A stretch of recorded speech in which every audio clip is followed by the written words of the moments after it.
जय भीम साथियों। बाबा साहब अम्बेडकर को हम देश का संविधान निर्माता या जातिवाद के खिलाफ ऐतिहासिक आंदोलन चलाने के लिए ज्यादा तौर पर जानते हैं, पर उनकी जिंदगी के, काम के और छवि के कुछ पहलू ऐसे हैं जिससे ज्यादातर लोग परिचित नहीं हैं। इसलिए आज बाबा साहब की जयंती के दिन हम लाए हैं आपके लिए ये विशेष वीडियो, जिसमें हम बताएंगे बाबा साहब कितने दिग्गज अर्थशास्त्री भी थे। आज के समय जब भारत की अर्थव्यवस्था नाजुक स्थिति में है, जीडीपी रेट एकदम नीचे गिर गया है, देश आर्थिक तंगी से जूझ रहा है, नौकरियों की बहुत कमी है, बाबा साहब का एक अर्थशास्त्री के तौर पर कार्य आज बहुत प्रासंगिक है। आज की सरकारों के लिए मूल रूप से उपयोगी साबित हो सकता है अगर सरकारें इसको अमल करें तो। वास्तव में उन्होंने अपनी उच्च शिक्षा की शुरुआत ही बॉम्बे विश्वविद्यालय से अर्थशास्त्र और राजनीतिक विज्ञान की डिग्री से करी थी। तो आज उनकी जयंती के दिन जानते हैं बाबा साहब का बतौर अर्थशास्त्री क्या योगदान रहा। बाबा साहब ने 1915 में अमेरिका की प्रतिष्ठित कोलंबिया यूनिवर्सिटी से इकोनॉमिक्स में एमए की डिग्री हासिल की। फिर 1917 में उन्होंने अर्थशास्त्र में पीएचडी भी इसी विश्वविद्यालय से करी। और अगर आपको लग रहा है इतना ही है तो गौर से आगे सुनिए। कुछ बरस बाद उन्होंने फिर लंदन स्कूल ऑफ इकोनॉमिक्स से भी अर्थशास्त्र में मास्टर्स और डॉक्टर ऑफ साइंस की डिग्रियां हासिल करी। कोलंबिया यूनिवर्सिटी में एमए खत्म करने के लिए जो उन्होंने 42 पेज का डिसर्टेशन सबमिट किया था, उसी में उनकी तार्किक क्षमता की बेमिसाल प्रतिभा की झलक दिखाई देती है। Administration and finance of the east India company नाम से लिखे गए इस रिसर्च पेपर में उन्होंने बताया था कि कैसे ईस्ट इंडिया कंपनी के आर्थिक तौर तरीके आम भारतीय नागरिकों के हितों के खिलाफ हैं। तथ्यों और आंकड़ों की मदद से बाबा साहब ने यह साबित किया कि अंग्रेजी राज, ट्रिब्यूट और ट्रांसफर के नाम पर किस तरह भारतीय संपदा की लूट करता आया। जिस प्रकार की दलीलें युवा डॉक्टर अम्बेडकर ने इस पेपर में दी थी, उसकी तुलना कई विद्वान दादा भाई नौरोजी की किताब poverty and un British rule in India से भी करते हैं, जिसे भारतीय संपदा की अंग्रेजी राज में हुई लूट का विश्लेषण करने वाली पहली किताब माना जाता है। और फिर दादा भाई नौरोजी तो कितने विशेष अधिकार प्राप्त से, कितने बड़े परिवार से आते थे। अब बाबा साहब की अगर पीएचडी थीसिस की बात करें, 1925 में एक किताब की शक्ल में प्रकाशित हुई थी, provincial finance in British India. इस किताब में उन्होंने 1833 से 1921 के दरमियान ब्रिटिश इंडिया में केंद्र और राज्य सरकारों के वित्तीय संबंधों की शानदार समीक्षा की। कोलंबिया यूनिवर्सिटी में पॉलिटिकल इकोनॉमी के जो प्रोफेसर थे, जाने माने विश्व के विद्वान जो माने जाते थे, एडविन रॉबर्ट सेलिगमैन नाम था उनका, उन्होंने अंबेडकर की इस पीएचडी थीसिस की तारीफ करते हुए कहा, उन्होंने इस विषय पर इससे ज्यादा गहरा और व्यापक अध्ययन सारी दुनिया में कभी नहीं देखा। और कई विद्वानों का तो आज भी ये मानना है कि भारत में जो फाइनेंस कमीशन है, यानी वित्त आयोग, उसका गठन का जो बीज है वो डॉक्टर अंबेडकर की इसी थीसिस से आता है। अब 1918 में ही उन्होंने खेती पर और फार्म होल्डिंग्स के मुद्दे पर भी अहम लेख लिखा था, जो इंडियन इकोनॉमिक सोसाइटी के जर्नल में प्रकाशित हुआ। इस लेख में उन्होंने भारत में जो कृषि भूमि को छोटे छोटे खेतों में जैसे बांटा जाता है, उस समस्याओं पर रोशनी डाली और कहा कि कृषि भूमि की आबादी जो निर्भरता घटाने का उपाय इस देश में यही है कि इंडस्ट्रियलाइजेशन हो, औद्योगिकरण हो, कृषि पर यह देश निर्भर नहीं रह सकता। वो उन्होंने 1918 में ही कह दिया था।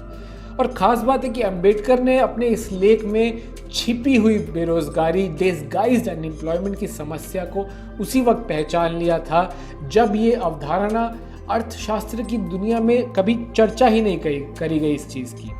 और उन्होंने दिग्गज अर्थशास्त्री उस समय के जो थे, आर्थर लुइस, उससे 3 दशक पहले, 30 साल पहले ही इस लेख में अर्थव्यवस्था के 2 सेक्टर मॉडल की पहचान भी कर ली थी।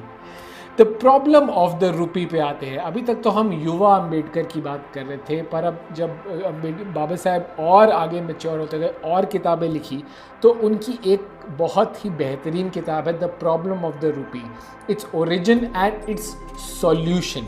वो बतौर अर्थशास्त्री कहते हैं बाबा साहब की सबसे चर्चित किताब थी। इस किताब में उन्होंने अर्थशास्त्र के बड़े जो उस टाइम के पुरोधा थे जॉन कीन्स, उनके विचारों की आलोचना करी। आज जब रुपया डॉलर के मुकाबले बुरी स्थिति में है, मुझे लगता है भारत के अर्थशास्त्री जो हैं इस किताब का पुनर्अभ्यास ज़रूर कर सकते हैं। और इस किताब की आपको सबसे महत्वपूर्ण बात बताते हैं, इसमें जो भारतीय करेंसी सिस्टम है रुपया का, उसका ब्लूप्रिंट यानी खाका पेश किया गया है और कहते हैं उसी से रिजर्व बैंक ऑफ इंडिया की स्थापना में बहुत बड़ा योगदान रहा बाबा साहब का। अब अर्थशास्त्र में बाबा साहब का योगदान केवल यूनिवर्सिटीज़ में, विश्लेषण में, शोध में, एकेडमिक स्तर पर नहीं था केवल।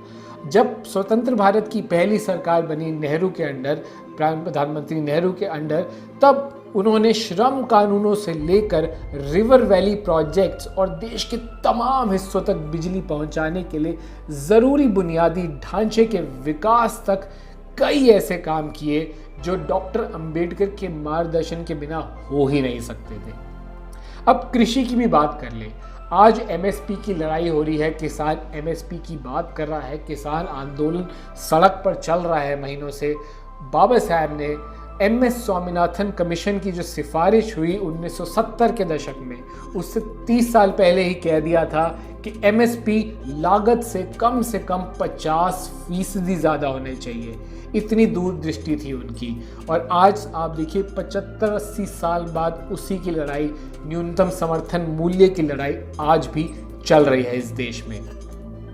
अब देश में central water commission, central electricity commission जैसी अहम संस्थाओं की शुरुआत भी बाबा साहब के नेतृत्व में हुई।